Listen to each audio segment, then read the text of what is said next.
good morning, and welcome to the Wealthy LaLa Show with myself, Laurie Laursen. Today is episode 215, and a shout out to my sister-in-law. It's her birthday today. So, yeah. So today, what I wanted to talk about was the week 2 of the It's Not Your Money. It's Not Your Money, How to Live Fully from Divine Abundance with Tosha Silver. So in her book, she's got her 8-week thing. And so today's completing week 2, and I will be moving into week 3. So I'm going to start off with reading the divine, what does she call it? The Full Abundance Change Me prayer.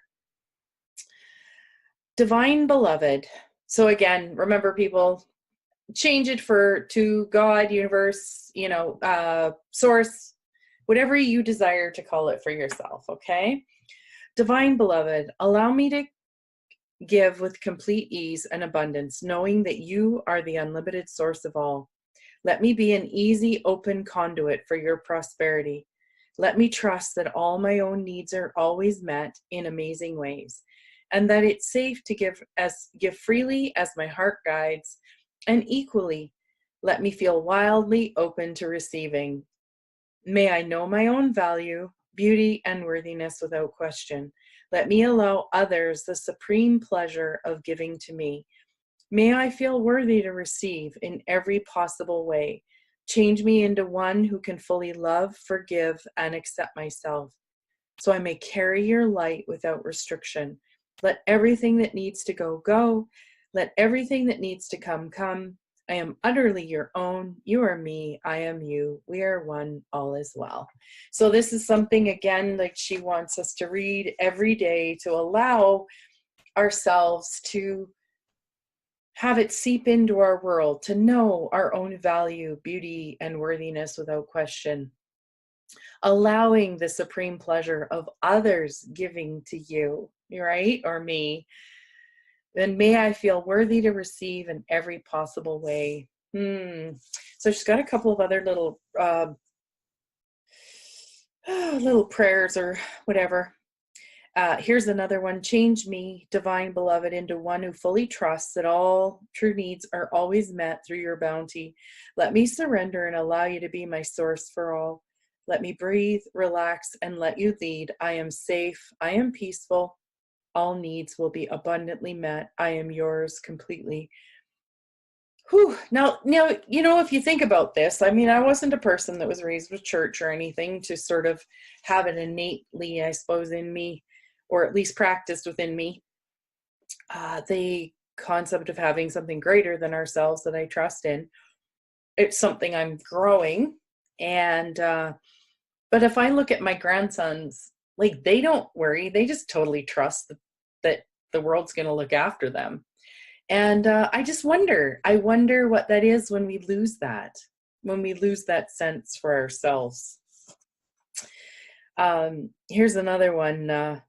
Okay, God, open me. I'm ready. I don't want the exhausting burden of this topic anymore. I'm done. Open me to whatever I meant to receive from this sacred process. Help me to let go of any old beliefs and feelings that get in the way of your plan for my life. May I know the good I can do as an embodiment of divine abundance. Okay, and then there's this other one. And so these two were with regards to the whole process. So change me, open me, like as in this 8-week process. Change me, open me, make me receptive to the unexpected. May I receive all that is meant for me over these next weeks and beyond. Let me know my own worthiness to receive. Let me play with these new ideas as an adventure. Then let me embrace what happens according to your will. I am yours, you are mine, we are one, all is well. So those were all in the first week, actually. I actually am finding most days I'm reading all of them, no matter what week I'm on. So this is one that was in the week 2. Every day, divine source, make me more open to receive. What a miracle that I, of all people, am finally open to receive. How the heck did this happen? I'm suddenly open. I am ready. Receiving gets easier and easier each day. I am one with this expansive source of all. Everything I need always comes to me, and I gratefully receive, and I am so damn excited to receive. So what I know about this one is, like, when we start reading or doing something like an affirmation of sorts, which is how I perceive this prayer, is that if you find yourself going, yeah, BS, in the back of your head, like, this isn't true, this ain't gonna happen to me, ha ha ha, what a joke. If you guys know tools, like if you have tools like EFT, EMDR, if you have especially tapping, the EFT tapping, if you just even go on YouTube, you can find so many videos that can show you the tapping points, and allow yourself to just tap on the points while you're doing this. And it's going to help unlock the things that are stuck in you with regards to receiving. Now, you also have to really be aware. And this is something I didn't know when I first started this. Like, I think I've said this before, like they jokingly say consciousness is not for the faint of heart. I did hear it with a different word, but I'm not going to say it. So consciousness is not for the faint of heart. So choosing greater is not for the faint of heart. And it's so worth it. Like, it really, truly is. For someone like myself, who was heavily in judgment of myself before, and have definitely made huge progress in that, I could make myself really wrong for the part that made it be like where it wasn't for the faint of heart, like the parts that felt hard. And I'm so actually incredibly grateful that I've had a couple of people in my life where it has been hard, but not as hard for them. They've been able to just be so resilient and bounce right through it and just be like, okay, dust themselves off. What next? And what I mean is, when you start to ask and allow yourself to receive more, and even receive, if you're not a person who allows yourself much of receiving, wherever you are in the scale of it, just allowing yourself to receive more, sometimes the universe has our back and will set us up in a situation that will make it seem like things are getting worse before they get better. Because in a certain way, they actually are, but they're not getting worse to get worse. They're getting so-called worse to give you the awareness, to have you have the ability to ask questions, to have the clarity of know even more what you want, because the universe is like on the other side of your ask. It's with your ask of whatever it is, and say it's more money, and it'll be like, okay, I got to take you through this situation. It's going to be uncomfortable, but you're going to be so much more clear of how much money you want, what's fun for you, what you want that to look like. And you're also going to see your worth so much more that you're going to be like, yeah, I will totally receive that.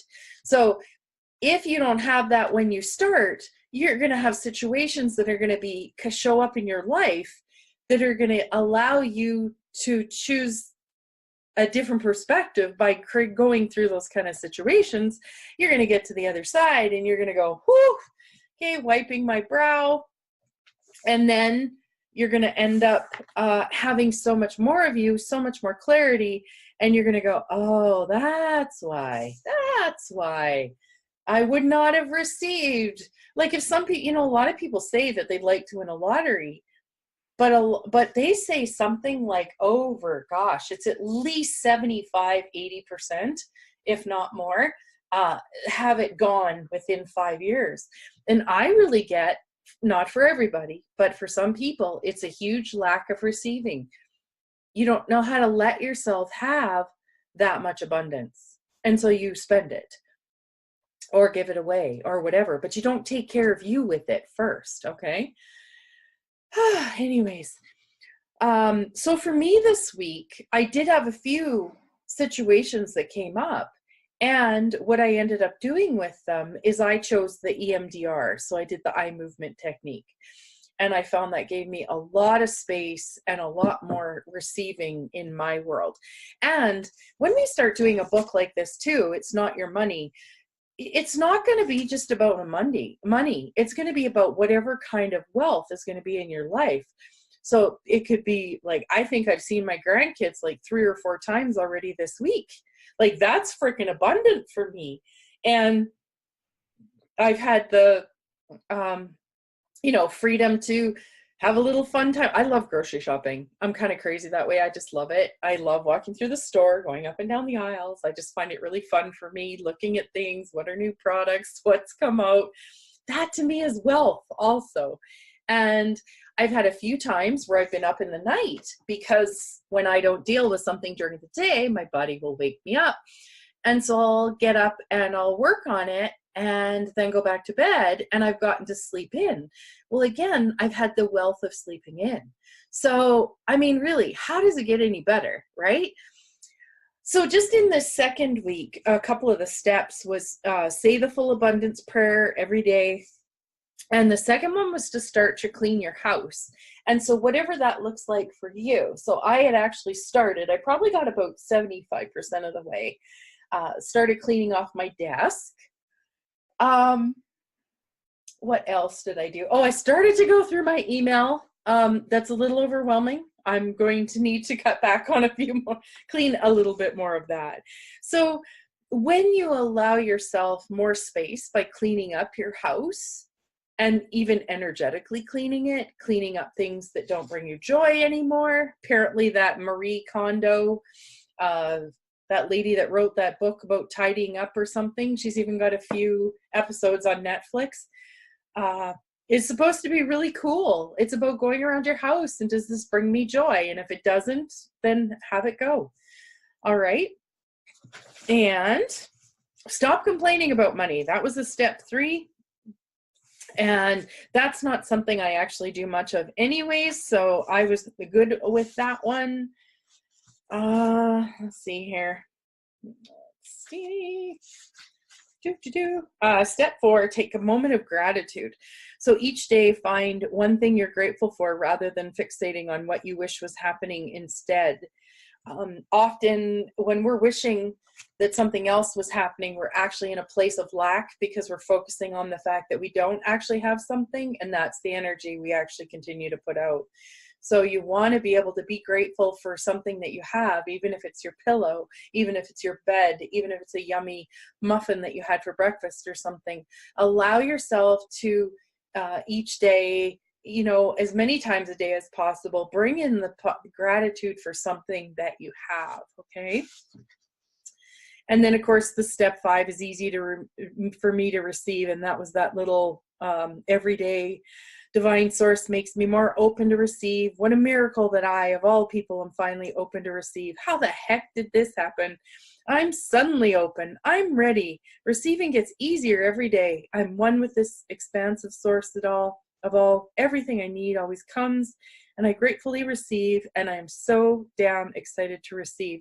Now, the cool thing about this is remember I talked about in a previous show, Kailego, and basically you can call whatever you want, but basically you can talk like you already have it. Like, oh my God, what a miracle that I am finally ready to receive. Everywhere I look, I'm surprised and delighted with gifts and money and hugs and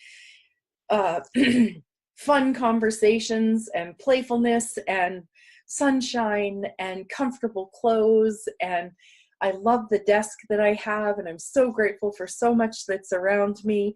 And allow yourself to talk like you already have things, okay? That is so incredibly valuable.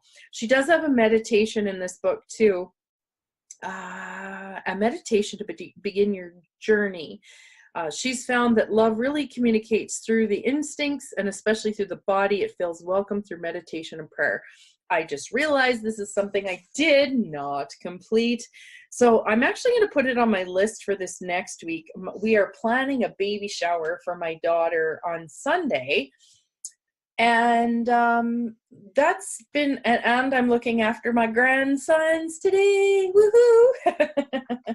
And maybe we'll even go over to my, and see my granddaughter and daughter too. So Anyway, so I may not be choosing this today, but I've got to record it and then do it. And yes. It's funny because she even says here, you can have your life changed even just from reading this book alone. And, I would really love to allow myself to receive even more. And another thing that's popping about allowing ourselves to receive is by letting ourselves receive, we also got to be willing to receive the judgment from other people when our lives are so amazing. And allow them to have their point of view, their opinion, and for us to keep allowing ourselves to receive anyways. So on that note, I will be letting you know next Friday how week 3 went, how the meditation went, how's it getting any better. You guys have a wonderful weekend. Take care, and big hugs to you. Thanks for listening.